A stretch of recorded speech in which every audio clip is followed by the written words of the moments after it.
好，我是肥东老田。好，我们今天接着说推背图第46项。我们前面说了那么多典故，其实这些典故在古人来看，它应该怎么样解读呢？一方面典故很难，另一方面那典故出来以后，如何跟现实来连接呢？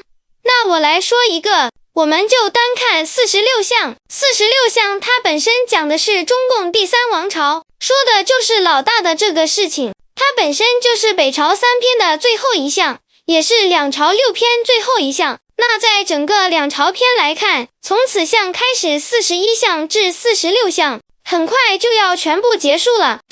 师傅，那46项现在来了吗？说明一下，其实46项现在还没到来，我们现在其实还处于45项时期，46项还要过些时间。那46项什么时候到来呢？我说个时间表，从大陆角度来看，46项到来的时间是在2026年的6月份。师傅，这时间有一个很奇怪的地方，你说45项它是2025年开始，那46项是2026年开始，中间是不是卡得很紧呢？其实你得看你是站在什么角度。如果你站在南朝篇台湾的角度来看的话，那46项严格意义上它的到来时间是2031年。如果你站在北朝大陆角度来看，46项正式开始时间是2026年。师傅，他的问题是不是出在谶诗里面？其实他的问题并不是出在谶诗里面，而是在宋诗里面。我们看46项的宋，有一军人参代公，只言我是白头翁，东边门里伏金剑勇士，后门入地宫。先说明一下，这个项46项的宋是属于古项。师傅，古项是怎么说的？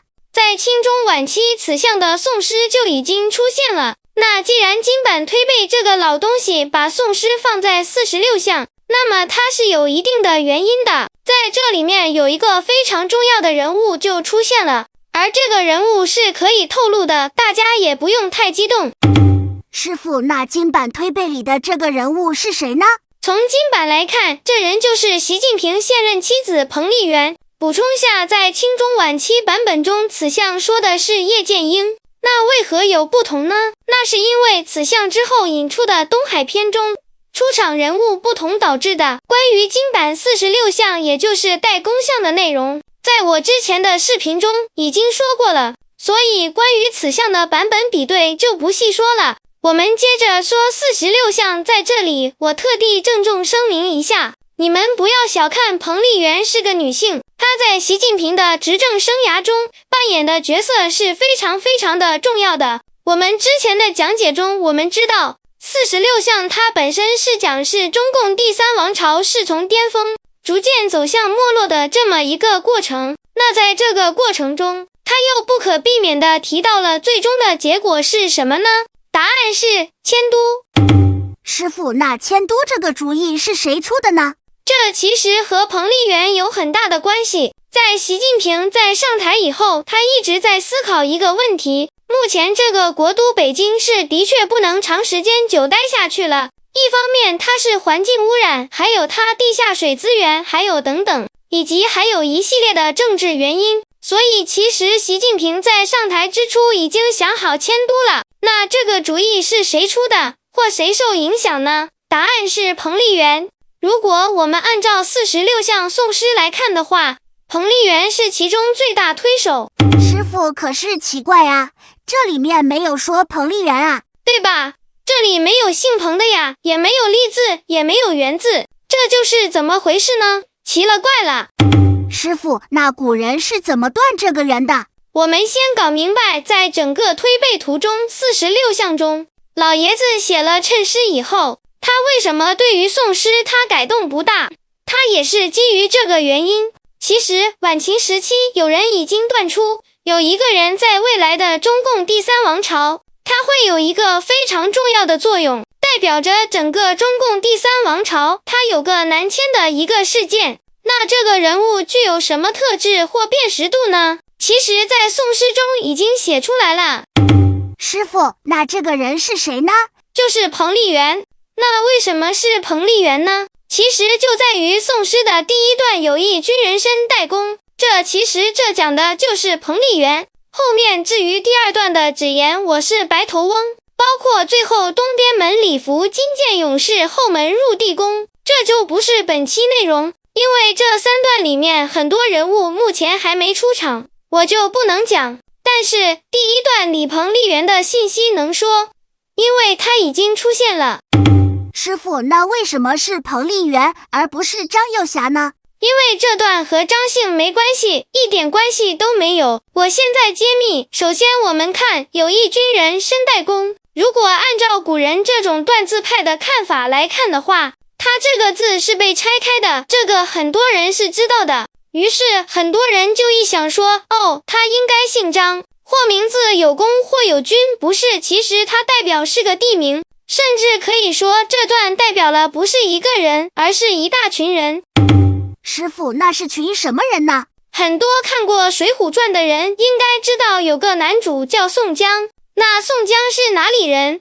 山东郓城县人，那郓字怎么写？郓。明白了吧？郓是君字加一个公。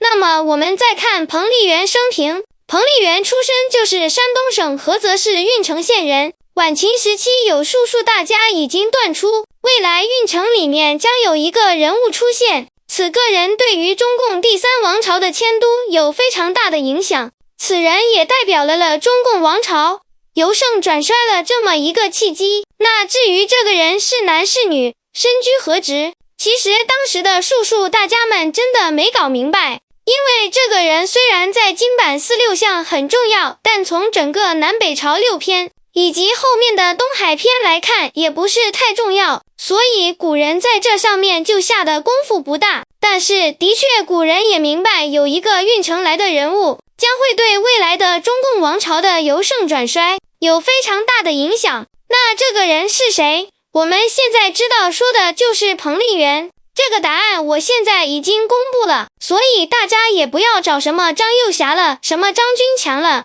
不用找这些人物了，跟这些人物没有关系。师傅，那他什么时候迁都呢？迁都是在2026年年中开始，一直到2031年迁都基本完成。师傅，那习近平的结局会怎样？那至于习近平什么时候下台，习近平他在任上还有得待，不要着急，他真的还有得待。关于习近平如何下台以及什么时候下台，这就不是本期内容。习近平在任还是有些年头，那在他任上发生的战争，我相信这是其实现在大家最关心的。那你们可以把目光放在45项，而不用放在46项了。如果后面有机会，我会把45项也会像现在这样，用这种 AI 翻译的非专业语言，能够让大家逐渐听明白。好，那今天我们就讲到这，后面下一期我们直接讲47项。好，那就这样，拜。